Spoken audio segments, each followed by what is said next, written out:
Hi, I'm Dr. Jed Moyer. I'm one of the physicians here with Children's Orthopedics of Louisville, and I'm one of the few of the non-surgical physicians in pediatric orthopedics in the nation. I'm one of the members of a team that helps treat Clubfoot here at Norton. We know this can be a scary process, and I'm here to help guide you through the management and evaluation of your child for Clubfoot. We're one of the few programs in the country who provide this treatment, and we will create a specialized plan for your child so that things go smoothly. I'm going to be going over what a clubfoot is, identifying it and discussing how it can be diagnosed, the treatment process, home management, and hopefully answer a few questions you may have. So a clubfoot or a club leg involves 4 primary deformities that involves the foot being stuck down and turned in or pointed towards the other foot and curved on itself. The exact cause of a clubfoot or a club leg is something of a mystery, but the treatment is not. Our success rate of treating clubfoot deformity here at Norton Children's is nearly 100% with the Poncetti method.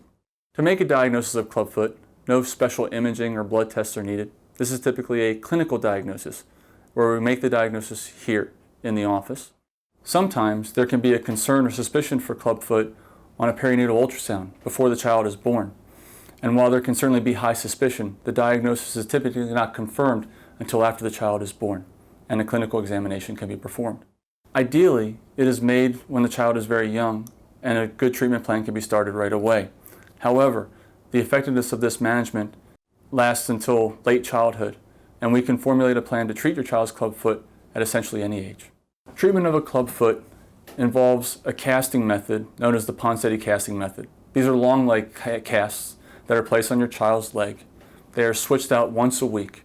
The child's foot is passively stretched.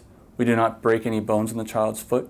It is slowly stretched and held in a stretched position while the deformity slowly corrects.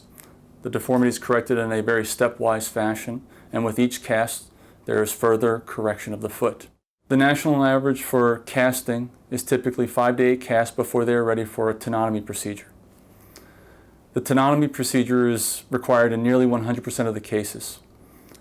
The heel core tenotomy is what allows the foot to come up from a stuck down position. The incision is typically so small that no stitches are required. The tendon itself heals in approximately 3 to 4 weeks. The child, if young enough, is typically not put to sleep or sedated generally for this procedure. In some institutions, this procedure is performed in the clinic. Here at Norton Children's, we perform this procedure in the operating room, but again, the child is not put to sleep. We use local numbing medication only. Following the tenotomy procedure, a final cast is placed. This cast is left in place for approximately 3 weeks.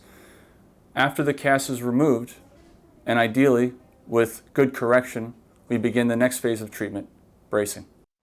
Bracing is absolutely critical to maintaining the correction that was achieved with the initial process. Bracing should not be painful. There can certainly be fussiness, especially in the beginning, with bracing as it is new to the child. The bracing itself, as you can see in these images, involves 2 small shoes with a bar that holds the feet in a corrected position.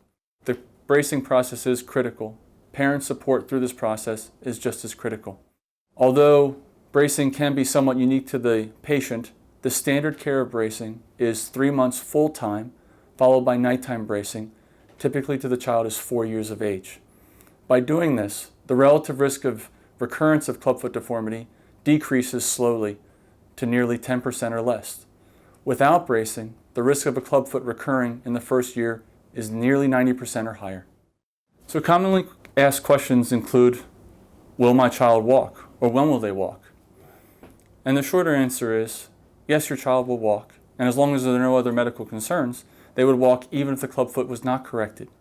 The national average or average onset of walking for a child without a clubfoot is 12 months of age. For a child who's been treated for a clubfoot deformity, the average age is closer to 14 or 15 months of age.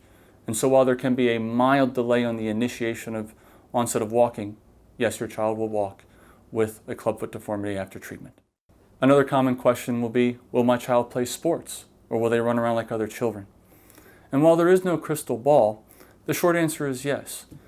No matter what the age, the typical results will that the child will walk normally. And this treatment method, the Poncetti method, is the best treatment method that has ever been created for the management of clubfoot. The reason for that is that the data shows that the long-term outcome for these feet is better than any method that has ever been performed before. We want to work with you and your child to help them have the best outcome we can possibly help them have with this management. We know that the duration of treatment and the process itself can be daunting, and we're here to help and support you in any way we can. If you have any questions, please feel free to email or call us or message us here at the office.